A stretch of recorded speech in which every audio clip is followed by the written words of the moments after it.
Radhe Radhe friends. ओम गम गणपते नमः। ओम नमो भगवते वासुदेवाय। आप सभी भक्तजनों का इस नई वीडियो में स्वागत है। अक्षय तृतीया 2024। अक्षय तृतीया पर श्री कृष्ण जी की यानी कि लड्डू गोपाल जी की पूजा करने की विशेष विधि जाने। बैसाख महीने की तृतीया को अक्षय तृतीया कहते हैं। हिंदू धर्म में इस पर्व का विशेष महत्व है। वैसे तो इस दिन भगवान श्री विष्णु के अवतार परशुराम जी का जन्म दिवस होता है, मगर इस दिन श्री कृष्ण जी के चरणों के दर्शन अनिवार्य होते हैं।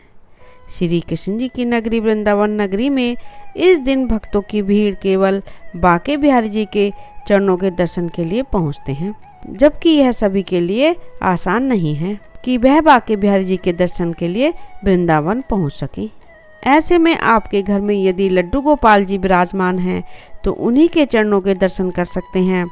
इसी के लिए आप घर में ही लड्डू गोपाल की विशेष पूजा कर सकते हैं। अक्षय तृतीया के दिन लड्डू गोपाल जी की पूजा कैसे करनी चाहिए, इस दिन श्री कृष्ण जी के विग्रह स्वरूप की पूजा कैसे की जाती है, इसकी विधि थोड़ी अलग है। क्या होती है पूजा सामग्री? इस दिन पूजा में तिल, चंदन, जनेऊ और ढेर सारे फूलों के साथ लड्डू गोपाल को नए वस्त्र और तुलसी आदि चढ़ती हैं। बाकी उनकी पूजा में धूप अगरबत्ती के साथ साथ कपूर का प्रयोग भी किया जाता है। कैसे होती है पूजा? आपको सबसे पहले लड्डू गोपाल जी को स्नान कराना है।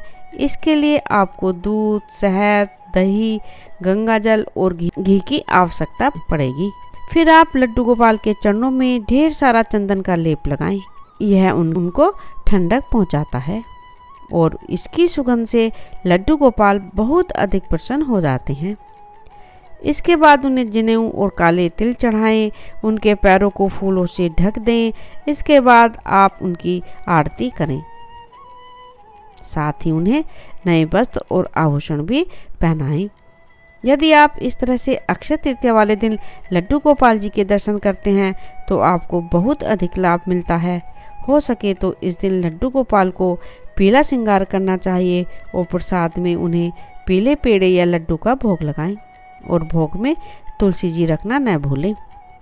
इस दिन आप लड्डू गोपाल के साथ राधा रानी की भी पूजा कर सकते हैं और उन्हें अपनी आस्था एवं क्षमता अनुसार किसी भी धातु का आभूषण अर्पित करें। आप इस दिन यदि कांच की चूड़ियाँ राधा रानी को अर्पित करती हैं तो आपको उनका अपार आशीर्वाद प्राप्त होता है। सुदामा और द्वारकाधीश की कहानी। कथा के अनुसार जिस दिन श्री कृष्ण के निर्धन मित्र श्री सुदामा जी उनसे मिलने द्वारिका पहुँचे थे, उस दिन अक्षय तृतीया का दिन था। ऐसे में कहा जाता है कि आप इस दिन यदि श्री कृष्ण के साथ साथ सुदामा जी की भी पूजा या फिर श्री कृष्ण के मित्र स्वरूप में पूजा करती हैं तो भी आपको बहुत लाभ पहुंचता है। ऐसा भी कहा जाता है कि सबसे पहले श्री गणेश जी की पूजा करें, गणेश जी को स्नान कराएं, वस्त्र अर्पित करें, फूल चढ़ाएं, धूप दीप जलाएं, चावल चढ़ाएं। गणेश जी के बाद श्री कृष्ण जी की पूजा करें। श्री कृष्ण को स्नान कराएं। स्नान पहले शुद्ध जल से, फिर पंचामृत से और फिर शुद्ध जल से स्नान कराएं। इसके बाद वस्त्र अर्पित करें। वस्त्रों के बाद आभूषण पहनाएं। हार, फूल, फल, मिठाई, जनेऊ, नारियल, पंचामृत, सूखे मेवे, पान, दक्षिणा और अन्य पूजन सामग्री चढ़ाएं। तिलक करें, धूप दीप जलाएं, तुलसी जी के पत्ते डालकर माखन मिश्री का भोग लगाएं। क्रम कृष्णाय नमः मंत्र का जाप 108 बार करें। आप ओम नमो भगवते गोविंदाय, ओम नमो भगवते नंदपुत्राय या ओम कृष्णाय गोविंदाय नमो नमः मंत्र का जाप भी कर सकते हैं। कपूर जलाएं, आरती करें। आरती के बाद परिक्रमा करें। पूजा में हुई अनजानी भूल के लिए क्षमा याचना करें। इसके बाद अन्य भक्तों को प्रसाद बांट दें और खुद भी प्रसाद ग्रहण करें। लड्डू गोपाल जी को भोग लगाते समय इस मंत्र का जाप करें, मिलेगा सुख समृद्धि का आशीर्वाद। क्या आपके घर में लड्डू गोपाल जी विराजमान हैं? आप उन्हें रोज सुबह शाम भोग लगाते हैं तो भोग लगाते समय इस मंत्र का उच्चारण अवश्य करें, क्योंकि इस मंत्र के बिना लड्डू गोपाल आप भोग स्वीकार नहीं करेंगे। लड्डू गोपाल जी को 4 बार भोग लगाना चाहिए, सुबह, दोपहर, शाम। जब लड्डू गोपाल जी को भोग लगाया जाए तो इस मंत्र का उच्चारण अवश्य करना चाहिए, क्योंकि इस मंत्र में इतनी शक्ति है कि यह भोग सीधे लड्डू गोपाल जी के पास पहुंचता है और वह उसे प्रसन्न होकर ग्रहण भी करते हैं। तो आप भी इस मंत्र को नोट कर लें और प्रतिदिन लड्डू गोपाल जी को भोग लगाते समय इस मंत्र का उच्चारण अवश्य करें। लड्डू गोपाल जी की सेवा करना सबसे पुण्य का काम माना जाता है। उन्हें एक बच्चे की तरह सुबह स्नान कराया जाता है, उन्हें अच्छे अच्छे वस्त्र पहनाए जाते हैं, श्रृंगार किया जाता है, भोग लगाया जाता है और रात को दूध पिलाकर शयन करवाया जाता है। कहते हैं ऐसा करने से लड्डू गोपाल जी की कृपा घर पर हमेशा बनी रहती है।